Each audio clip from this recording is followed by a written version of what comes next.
en contagios y fallecidos. Es una buena noticia, sigue dando valores realmente bajos.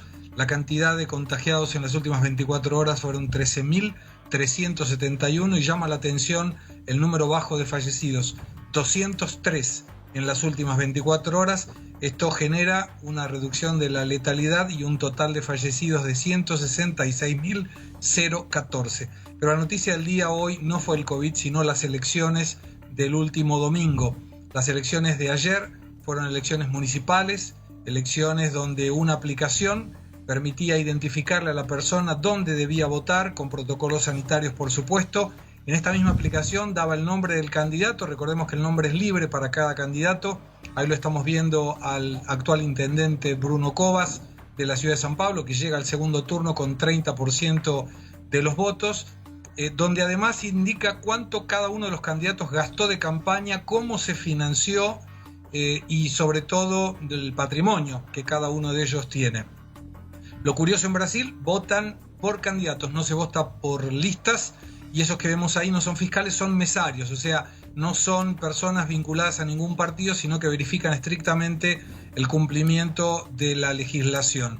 La urna que se usa es electrónica, no es necesario llevar documentos, se vota por la colocación de la huella digital, lo cual es realmente muy favorable para que el resultado esté rápidamente. Gustavo, los dos grandes perdedores, sí. ¿Eso es así en todo el Brasil? Porque siempre Brasil nos sorprende con su régimen federal.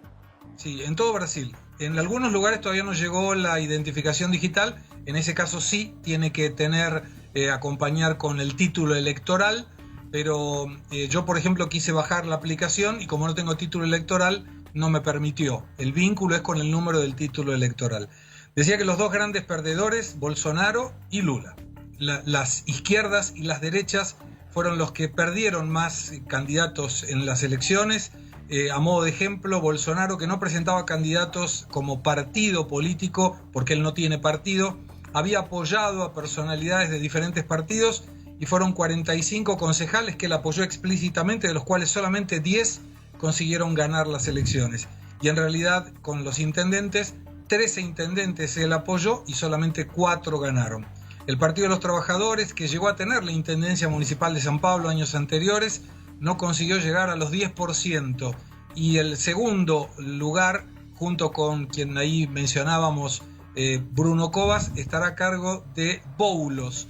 Y Boulos llama la atención porque sería en Brasil el equivalente a Juan Grabois, una persona que tiene como mérito político instruir a toda la gente para usurpar terrenos y es uno de los dirigentes del movimiento de los sin tierra. Los sin tierra, que, claro. Claro, curiosamente llega al segundo turno más por una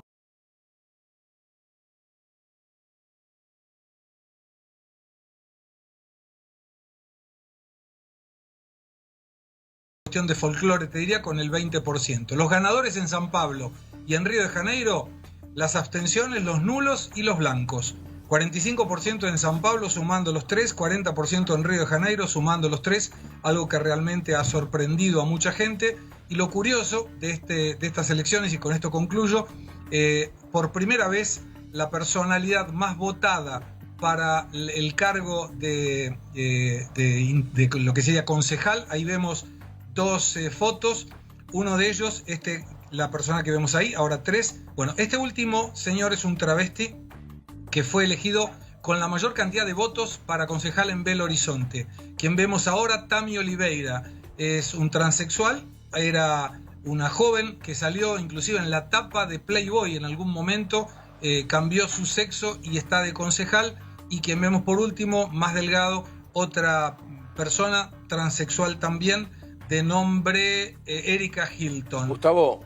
Diga. Buenas noches. Te saco por un minuto el tema político y te llevo al tema judicial.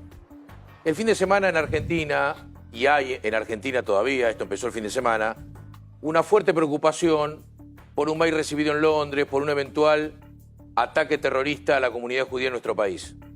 Esto por un lado, está trabajando la jueza María Eugenia Capuchetti, se abrió una causa, están trabajando las fuerzas federales y las distintas unidades antiterroristas. El fin de semana, de la mano de esto llegó un mail que llegó al Reino Unido, pero de la mano de esto, el fin de semana la policía paraguaya secuestró 12 toneladas de TNT en la frontera, donde la versión hablaba de que ese armamento era un armamento o un explosivo, una cantidad de explosivo que era manejada por el primer comando de la capital para liberar a una cantidad de internos en una prisión del sur de Brasil, muy cercana a Misiones, a nuestro país. Paralelamente a esto se conoció también una situación que se da en las cárceles de Seiza. En el penal de Seiza hay detenido una persona que se llama Néstor el Negro Sosa, que se adjudica a ser el referente del primer comando frontera en nuestro país. Es la primera aparición de una organización de ese tipo en un penal federal y que tendría vínculo con el primer comando de la capital de Brasil. Te pregunto si esto tuvo repercusiones en tu país. Tuvo repercusiones, sí, pero vinculada a la cuestión de la actitud terrorista en Argentina, no con lo del sur de Brasil. La información que circuló aquí es que esa cantidad de explosivos estaba direccionado a la República Argentina. Gracias. Querido Gustavo, Por último, sí. una última cosa más, Sí, nada dale. más. ¿Te acordás que cuando presentamos ahí a los candidatos con nombres raros, había uno con un video cagado? Bueno, Sí. Cagado se consiguió ser elegido, fue el segundo más Mirá. votado de su ciudad, Mirante de la Serra, en Roraima, y se llama Hilton Esmeric de Paiva. Así que fue reelecto como concejal, debe estar haciendo buenas cosas Mirá y vos. ninguna cagada por ahora. Gracias, Gustavo. Chao, chao. Abrazo muy grande. Señores, nos vamos a la pausa con Walker, ya venimos.